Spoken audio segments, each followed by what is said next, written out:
Let's go. Hello, everybody.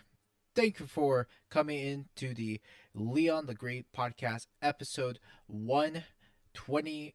Was it 126? No, excuse me. 162 of the Leon the Great podcast. Thank you so much for coming in and checking out the podcast, the latest and greatest, or my thoughts on what is going on in the world of technology.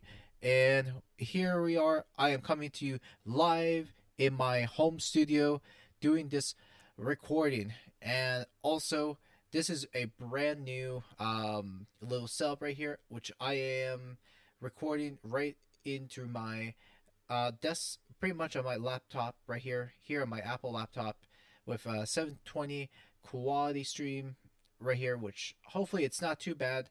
Um, which hopefully one of these days I will go ahead and get right into a webcam right here. Probably a much better quality webcam than the one built into the MacBook Pro 13-inch model, which to me that's fine right there too. I happen to like what I'm using at the very moment, but this is the very first time testing this out, and I have to say though, I'm very impressed with the OBS on the Mac, and on using Thunderbolt on a dual screen, which I am using right now, which I am very impressed on that too. Which I have to say, I didn't expect to be this good.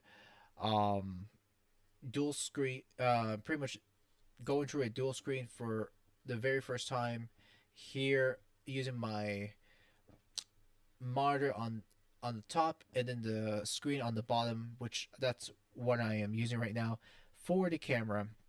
But hopefully one of these days we'll get into something uh something much better for better quality, like I said. But for now this will have to do. And to and so as of today here in the Leon the Great podcast, um so as my first time recording this in my laptop. Hopefully, it doesn't sound too bad, but we're gonna get on today's show, and hopefully, I can work things out. I already have my pretty much my mic on set on mono, which hopefully you guys can hear me just a okay. Wherever you are listening to me on, whether if it's on Apple Podcasts, Spotify, Stitcher, or Google Podcasts. Please be sure to hit the follow if you want to hear more content like this too, which pretty much helps the content anyway. And I will continue doing more of these podcasts as long as you people enjoy listening to what I have to say, the tech commentaries and things what's to come in today of the world of technology right here too. And I do appreciate every single one of you right here coming into the Leon the Great podcast, which I think is awesome that you guys come here every single week, checking me out too. And the numbers of this podcast continues to skyrocket, which is nice. And I love this right here too. And speaking of me recording on the Mac, we're going to get into topics on Mac right there too. So today's topic, I'm gonna be putting my insertion on Apple, the M1, and my thoughts about the whole thing with, especially with the final days of Tim Cook's reign, especially of CEO, and also what I think about what's gonna happen with Apple after Tim is out of the picture. You know, that's one thing as well is I can see is, I mean, with a new leadership, you don't know what's gonna come with people coming over and taking one's place, which to me, it's you never know what's gonna happen, and with people coming in and out, it's definitely gonna be a hit or a miss.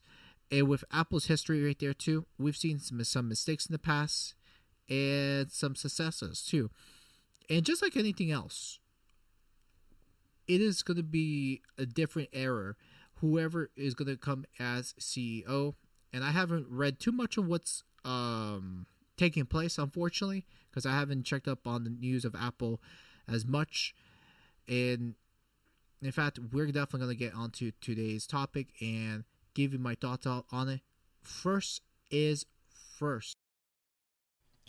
So before talking about the stories behind Mac or what I'm going to be going over, I wanted to go over something that I just came across. Now, this story here, coming from Reclaim the Net. So, this is absolutely insane. What is happening over there, too? And I think the whole thing is absolutely egregious. And I mean, talking about uh, Looney Tunes over here, talking about the world has gone bananas. This is the example that we are definitely seeing over here too, and this proves it right here.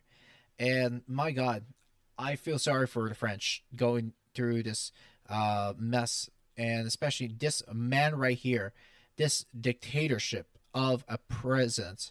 I mean, look at the smugness on this champagne socialist. But, however, this is the way I see it, and I know I am being a little political here, and for me, calling him a champagne socialist may be quite broad, but I honestly don't give a flying fuck. Honestly, I don't, and quite honestly, this is not just French people protesting, but you have people all over the world, especially against COVID passports, especially um, how far this is going to go. And to me, the COVID passports is not even um, the answer. And what I've understand, they're trying to push this here in the United States, and I think this is absolutely absurd. Let's continue on into the headlines here. French citizens face jail for not complying with COVID passports, and for business owners, the punishment is even more severe. So continue on with the article, which says French President Emmanuel Macron has already controversially announced that starting in August, everyone visiting in a restaurant, cafe, shopping center, hospital, or traveling on a long distance train in France would be forced to display specialized COVID health pass. And now we have some idea of the punishment that France is proposing for those who don't comply. Reading over there, just look at this madness. What in God's name is this? Okay, and we haven't even seen stricter laws coming in the states though. So far, no health pass implemented just yet, but I'm sure that the people that are going to be complaining and saying that this is necessary. You think this is necessary when the amount of people all over France, especially the main cities like in Paris, are protesting against this lockdown. Huge anti-lockdown protests going down in France too. And in fact, you're never going to see this elsewhere in the mainstream talking about this, because they are definitely censoring the truth of what is going on, and they're doing this. This is for your own health and for your own safety. This is absolutely 100% absurd. What the hell is going on? And if they really wanted to do it for your own safety, how about assume the risk and not shut things down? But it looks like they're starting to pick up. French Parliament approves restaurant COVID pass in vaccine rules despite protests. This is on CBS News. But I'm sure that they are going to say that they're mostly anti-vaxxers. And looking over here, this is the images that you're going to see with everyone against the passes, all this right here too, on even on recent days like this too, which is absolutely insane. So let's go and continue on. And according to Reclaim the Net, which says, according to the law, people who fail to provide valid health passes will face up to 6 months in prison, and those businesses who welcome people without using health passes will face up to a year of prison and a 45,000 euro in fines.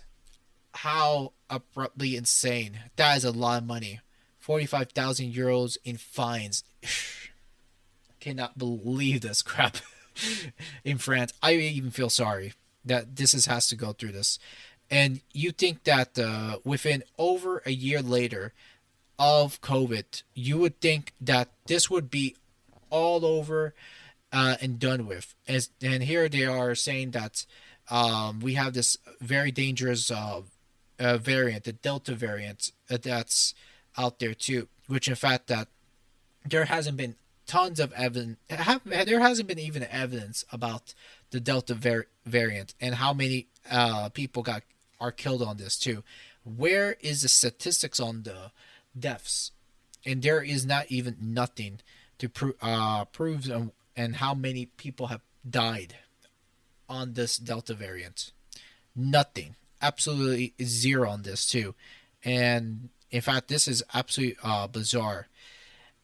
And so, continuing on the article, many restaurant owners are terrified that the new required COVID permits will transform them into virus cops rather than providers of gastronomic delights. The perceptions are part of the harsh campaign by the French government to force individuals to receive the coronavirus vaccine in the face of widespread demonstrations in major cities. Citizens must present an app pass demonstrating that they have been completely vaccinated or that they have been approved negative tests or recovered from the infection in recent times. According to President Emmanuel Macron, from August 1st, people who cannot show proof of vaccination or a negative COVID test at their own expense will be barred from accessing public transportation, visiting a theater, shopping center, bar, cafe, restaurant, and other places. The penalties are one of the strictest in the Western world. Yep, so there we are. Authorization in the West is here. And it's absolutely not also health tyranny, but technocracy tyranny, which pretty much it states right here is that if you have not had a history of COVID, or if you have not had been tested or have taken the vaccination, and guess how much of an issue this is going to be, having to just be very intrusive on people's lives now. It's not just your health, but then you talk about a huge technocracy just checking on your phones and pretty much the data that's now the French government can check on if you've had pretty much if you've had taken the vaccine or not. And I think this whole thing is pretty much overblown, especially with times of the COVID virus and everything that we're seeing. This is not realistic. This is really not realistic of what's been happening. And absolutely, the whole thing that we're seeing right here is absolutely not a really realistic thing that we're seeing throughout the Western society, especially how they're dealing with the virus, is not the way this should be.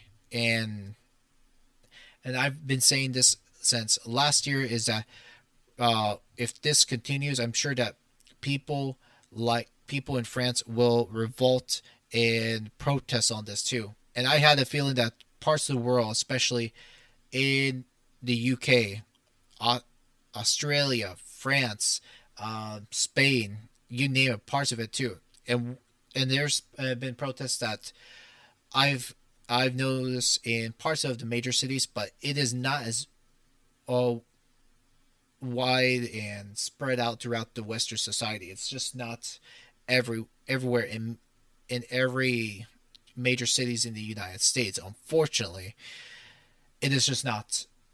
Mm, it's just not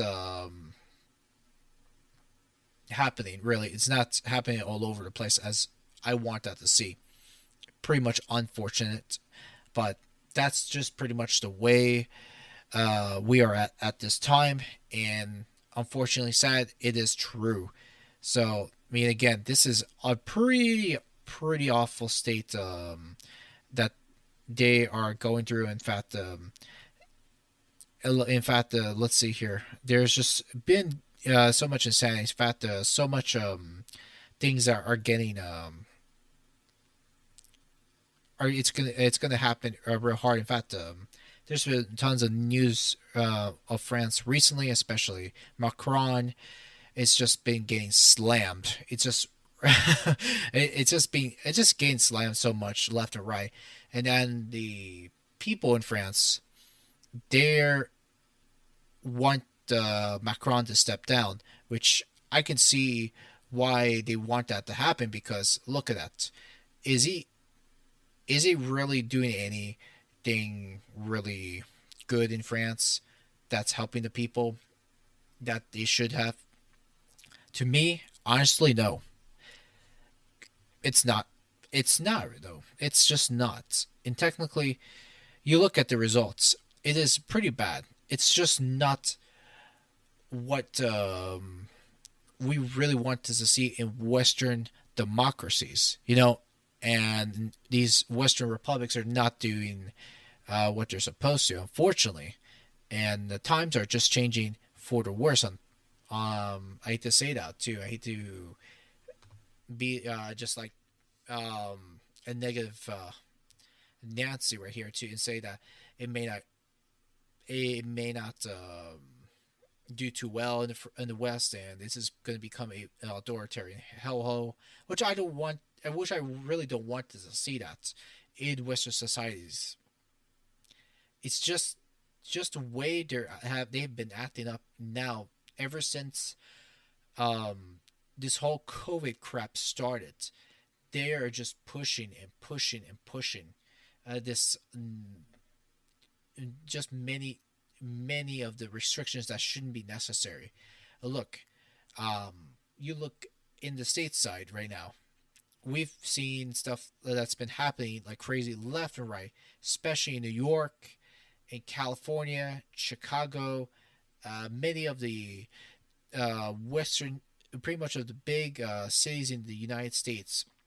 They've are pushing all this nonsense of lockdowns, and I'm sure that this is not going to come to no surprise that if this ever happens, if so, I'm sure that there's going to be a health pass along the way in California, New York, and Illinois, especially Illinois too. Not to forget too, because they're gonna end up passing things that comes right into their desk, just like that. And you know that that's not gonna be a vote, and nobody's gonna have word what what kind of word that they should do, and anything that the people in Illinois try to vote this out. I don't think it's ever going to happen. Let's just be honest to ourselves, because the fact of the matter is that these people love power. That's the bottom line. Absolutely. And that's the saddest thing that I've been seeing with these lockdowners. In the response of this, they're saying that all these lockdowns are necessary. All these lockdowns are necessary. And I'm thinking to myself, if you think it's necessary, then how come this hasn't this hasn't done anything to improve anything and and the pro lockdowners are listening to everything what is being thrown on the media, and yet we're not seeing the improvements of what's going on too. In fact, they're the pro lockdown downers that I've actually had arguments with. They're saying that if you look at the numbers on the variance on right there too, they've been pretty much so confused about the difference between the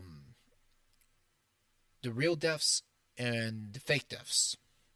And that's one thing about these pro lockdowners is that they don't have a good legal argument on this too. They just don't. It's just like they capture everything that they see, every single dribble, but in fact they don't ever do their own research about who has died, who hasn't. That's the thing about that too. That pisses me off with these people. In fact, um, I've always say this is that the more you give these people in power an inch, they'll take the mile. That's how it all comes down to as well. Period. There is just not going to be no changes at this point. Nothing. Zip. Nada. Absolutely. Because at the end of the day, you're going to give them more power than what they should. They shouldn't be even carrying that power. Because honestly, though, all that power you give them, it's not that sexy. It's just giving them more power to strip away your rights. Period. So with that said, I really hope that these politicians should stand down for what they are. And the way I see them, they are the real criminals behind all this too. I mean, well, that's more I can say about that too. Absolutely, they're no good, and that's why I've been saying. Keep pushing them because hopefully one of these days, I hope these people in power can definitely step down.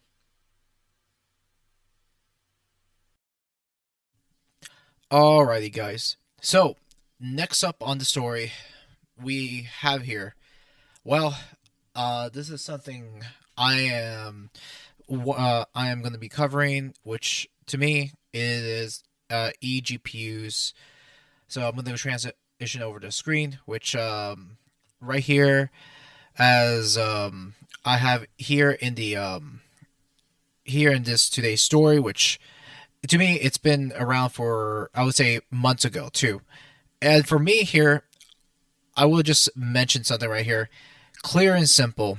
And I have to say though, coming what I've seen about the M1 chips, there's been some issues with the M1 chips that a lot of people are not too happy about. Unfortunately, just not too happy. And a lot of people are having problems, especially the E key, where a lot of people aren't able to use the E key and so on and so forth. But so let me just get on back on topic right here, which pretty much what has happened with now with the M1 computers release set, and I'm sure that it is still popular, and it is still popular for a reason. Now the M1 Max support on eGPUs, and why they won't why they probably won't. And so in this very sense in this article, after reading this in advance, Apple literally has killed the eGPU markets. And just to explain about eGPUs and what does it do, and I think this is very important to go through to, as some of you may not know what eGPU stands for, which it stands for simply as Eternal Graphics Processing Unit. And what it does is that it renders video graphics for especially laptops for both Windows and for Macintoshes. Now the market was highly supported for Macs, and for several reasons, because many Macs, or a lot of the Macs, I should say, not many, but all the Macs doesn't have its own video graphics card built into it too, unlike Windows, right? And so that's when you start reading over here, right here, Dave. There's a point that I've had read on when I've read into this article too. It just shows you that right off the bat, the M1 chips for Macs are not supporting eGPUs, and I find it very interesting. And just to go all over my comment on this one, I just find this really interesting, and also I think what's sad about this, right, was that they were able to kill the market. What was handled onto Apple, and this is probably the worst thing I can say about this, is that, for one, Apple used to mean something, right? And I'm not going to go through a long bloody rant about it too. And I think that the eGPUs, honestly, for Apple, was actually very important about this too, because a lot of people, or many people that works in, like, say, photography, video editing, and music production, in many times out of 10, most of them at least, use Apple for rendering colors, anything that has to process pretty much graphics, right? And this was very important. And I'm sure that it was used for some video games in some sense, but video games is almost non-existent. Now, if you're trying to play like AAA titles on the Mac, you might as well forget about playing Call of Duty, okay? Shooters it's nothing that a lot of people were just going to get into to begin with. I mean, shooters were just for a thing for a lot of people that are on the PC side, like if you have your own custom PC. Shooters were big, like Call of Duty, Battlefield, Medal of Honor, whatever, right? And so this is where I can see that this is something that if you were, let's say, an RPG guy, strategy game, point and click guy, or the simple puzzle or action adventure kind of guy, Macs were games were towards those for those audience right there too. It was not just for it wasn't just for everybody, of course. Though early on in the year, throughout the early years of Apple, they had some gaming support though. But sadly enough, in the early years of Apple, they didn't push gaming, and that was not right. The thing about Apple was that was not their niche, right? And that was not something that was built into very much onto early 90s and early 2000s Apple system, which it sucks because they didn't have that much gaming support back then too. But then when you had people that did finally gamed around mid 2000s or 2010s, that's when things were starting to pick up a little bit with Apple too, and a lot of gamers came up and played on Apple games, some that were actually available to them. So either way, it is quite interesting to see the eGPU markets that were still going right there too. And what I've read on the article is that eGPUs are not going to be available for the M1 Mac chipsets. And the good thing about this is that if you happen to have Intel still, Intel Macs, you're still able to use it, which is fine. And for me, however, I'm just going to say this. I'm going to keep my Mac my Mac chipset right here. Because for one, I think that there's just a lot of use cases for Macs for video editing and things of that matter, and stuff I'm going to be using to go, which I think it's still going to be useful. However, and I think it's still fine because I right now, if you were to get an Intel chip based Macintosh right there, let's say from the good ones, I would say around 2012 and 2015 Macs, which are still fine. You can still do that too. But if you're able to get the Intel chipsets, some at least some point before they're all gone, then you're better off. Consider yourself lucky. At least this point, that you're better off considered lucky that you've pretty much got something and you're able to use it too, because at some point down the line, right now, Intel chipsets will still be supported by Apple for now, but at some point down the road, it's not going to be supported any longer. Probably like in the next year or next few years.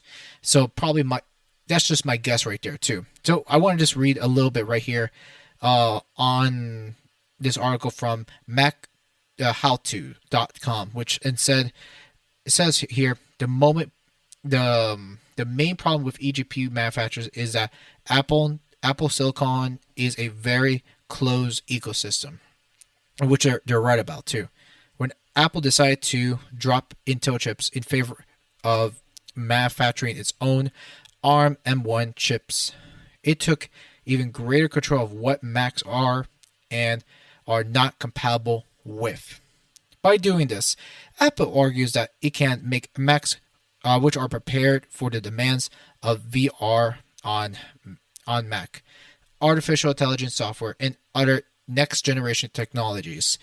Here we look at whether there's any chance for eGPUs will support on M1 Macs in 2021, and if an eGPU is even necessary for Apple Silicon M1 chip Macs. And this is where I think the pretty much the whole the Apple cultus that comes into play right here too. And to me, I don't call myself an Apple, and I'm not part of the Apple cult, mind you. I just don't see myself being the part of the Apple cult. It's just something I'm not going to put myself in a position where I want to. And that's one thing about the group of special people, that these people tend to say on in favor of it too. And this is where I find it's so interesting enough that even people that were part of the cult of Apple, or the cult of Mac, which I can say in a literal sense, it was that people stuck around it for decades and decades. And you know what? And I think the whole cult of Apple, or the cult of Mac, is pretty much at this point dying off. Very literally, because you know what pretty much has killed Apple for me, however, is that they've decided to take Intel out, and they've took out Nvidia. You know, we've seen that over time. They've also killed 36.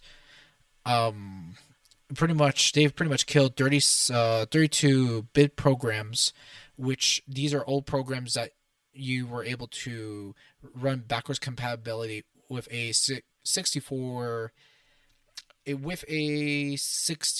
program, which is part of your computer right there too, and you were still able to run 32-bit programs in backwards compatibility ability with depending on your OS. Right now, I am running Mac OS High Sierra, right, and it's still able to run 32-bit programs, especially with video games, and for instance too. And I know that a lot of developers had to make an upgrade in order to keep up, like especially with Steam. If you were, let's say, a Mac gamer for sure, or a Mac, if you're running like, I don't know, old processors, right? It doesn't matter what you're using. The problem I find out with Apple, I think, even though a lot of people give Apple way too much credit than they give them, I here's one thing I say about that was that though they make good products, I agree. I think that's just the landscape with Apple has changed so much within the decade with what we've seen already during the Steve Jobs era of the 2000s when he returned to Apple back in the late 90s, back in 1997. That's when he made a return and started to bring Apple back new life at that point on too, and that's when the magic um, started to shine back into Apple at this point when Steve Jobs made the big comeback. So that's where we were at with Apple. Again, I was just one of those younger kids from the early, from the, I would say back when I was a teen, that actually, gosh, just looked at Apple and said, wow, they were just doing something that no other company was doing. And I remember early 2000s, I remember I used to own a Windows laptop. And I remember using a Windows laptop that was running on DDR2, and it was good back then. Though, don't get me wrong, I just think that DDR2 was still running fine, but I found out that the designs on Windows laptop were not also just bulky, but they were producing these hot fans that made it just melted your legs, which I thought, gosh, what a terrible design. And the laptop back then was an Acer. I don't know the model, so I can't say on top of my head. I know it was an Acer. It was pretty much in a good affordable price, much better than Apple actually. And because Apples were always expensive. It's just one of those things that um anyone could afford. If you had a rich one of those rich parents, you could afford Apple, right? But however, for instance, I've had two hardworking parents. Even if I ever asked them for Apple, they were like, "Heck to the no! That's that $1,000 for a computer. Heck no!" And plus, they were still expensive too. And quite honestly, though, I'm kind of glad that the best answer that they can give to a kid was no, because it's still super expensive. It was really indeed super expensive. No lie, though. And going back over here with with the topic of eGPUs, and here's the thing too, right off the bat, and I'm going over. I think it is quite sad that they pretty much threw Nvidia out of the market, basically just throwing them off to the ditch, and then Intel was another one, and plus, if anyone still has a current Intel chipset laptop like mine's, and someone else that's using a laptop um, before November of 2020, and they're going to end up supporting it. Who knows? Not right away. They're going to end up using. A lot of people are still going to use Intel chipsets just because it's still around and Apple is still supporting it too at this very point in time. So it doesn't mean that Apple's going to go right off killing the support and just plugging off the switch and say it's over, goodbye. That's probably my guess is going to be about at least about 2 to 5 years. Who knows? I could be wrong. Maybe not that soon. But again, let's just go over on this too. While eGPUs do work with a widely used Intel chips, like I've just said, in Mac built before mid 2021, the M1 chip is an entirely different architecture, and there are no drivers which work with them. There's absolutely no motivation for Apple to develop eGPU drivers for M1 Macs, since it would argue the M1 chip delivers better performance than any eGPU out there. And I have to say though, I've never gone through and test out the M1s, the M1 chipsets myself, and I'm sure that I'm not going to even go to the Apple store to try it. But I can tell you one thing is that pretty much they've pretty much have received negative feedback. In fact, that's one of the things I've always said about Apple is that their decision making has been really um, off right there too. It doesn't matter what you think, whether you like Apple or where you do like Apple or not. It doesn't matter. It's just that their decision making has been very very off recently too. And I've always said that Apple is no longer a computer company. It's basically pretty much about computers, phones, watches, anything that you can think of right there too. And what Apple is trying to convince the public that they want people to keep everyone in a big ecosystem, which everybody should get into the cult of Apple, which I think is just quite ridiculous. And that's the thing about their products is that they're super expensive, and that's one I can say without a doubt is that there's absolutely no way I'm going to purchase a Apple Watch, a $350 accessory, which I'm going to barely ever use for exercise. There's just no way I'm going to just go ahead and do that. That's ridiculous. In fact, you can actually find smartwatches less of the value than that too. Especially, who knows, probably Samsung or something less than that too. Who knows? Probably another good take. I could just add on right there too. Still, it's quite ridiculous, and that's just my opinion with these computers, especially like the M1s. They haven't received a lot of good publicity, not even from the fans of Apple, which is crazy because I think if you look at what's going on today, Apple computing has changed very differently, but not in the most positive way that everybody wants to see. And I have to say though, at first when I heard about Apple years ago when I was a teen, I got hooked onto Apple right away, and I thought they had made a very interesting and innovative stuff throughout the Steve Jobs era too. And I thought the iPod was great. I the iPad he did it was like he introduced it like a year before he passed away. The iPhone, of course, all that, and there was just tons of things that you can think of how many things that was introduced to the company. And yet again, it's just like for some weird instance, they're just throwing support left and right, which is absolutely insane. Like they're just gonna go ahead and kill off the eGPU market, all that right there. Anyways, I've gone to the biggest rant about Apple and their eGPUs too.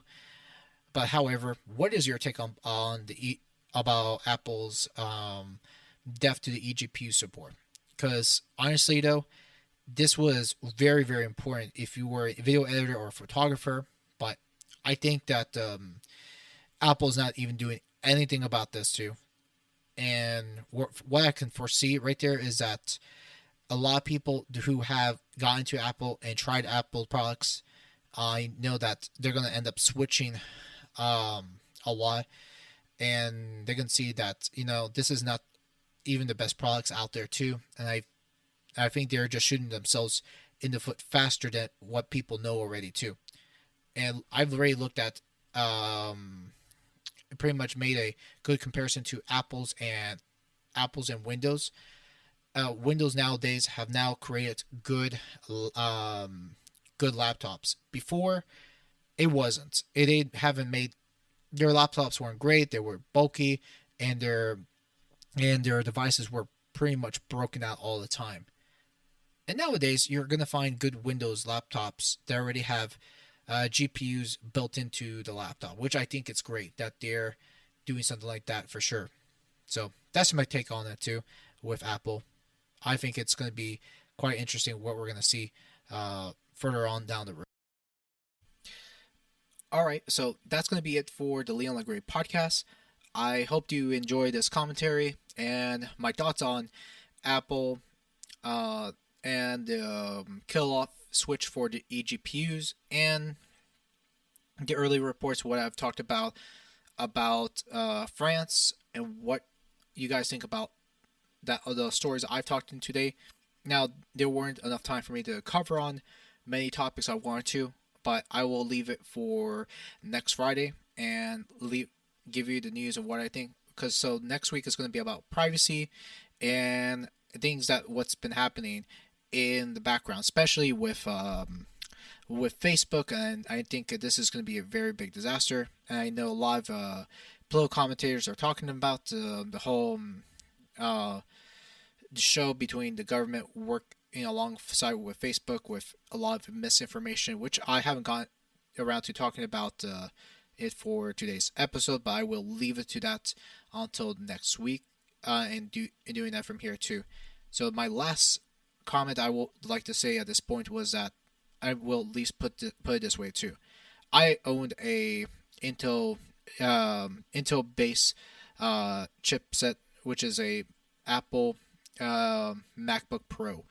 It's a mid 2012, and I have to say, it is really good.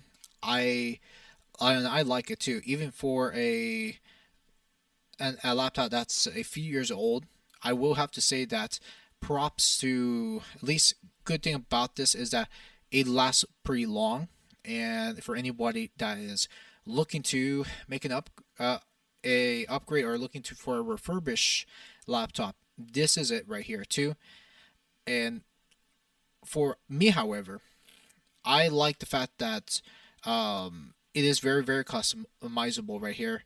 Now, though there's not too much customization to, the one thing I can say is that you can um, transfer pretty much switch off in the old HDD drive and switch it off to the SDD, which is much faster, and you can just replace the RAM on this, which is absolutely cool.